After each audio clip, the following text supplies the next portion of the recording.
मराठा समाजाचे नेते मनोज जरांगे पाटील यांनी स्वीकारला आणि ते समाधान.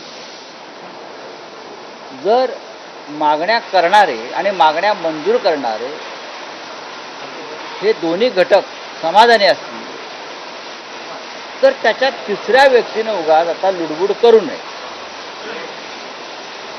स्वतः मनोज जरांगे पाटील यांनी काल स्पष्ट केलेलं आहे की जो मसुदा त्यांच्यासमोर आला किंवा जो जी.आर. त्यांच्यासमोर आला त्याबाबत ते समाधानी आहेत, समाज समाधानी आहे.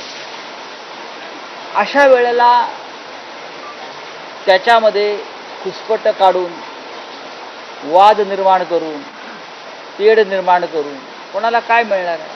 महाराष्ट्र या क्षणी शांत आहे, मुंबई शांत आहे, सर्व समाजामध्ये शांतता आहे. लोक पेढे अजूनही खात आहेत, खाऊ द्या.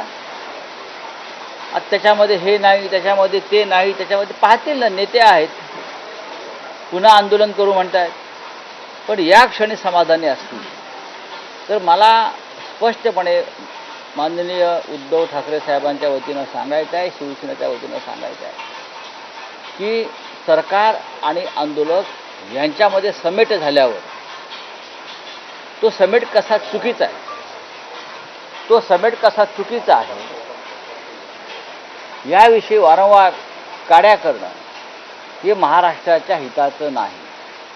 स्वतः जरांगे पाटील त्यांच्या गावाला पोचलेले आहेत.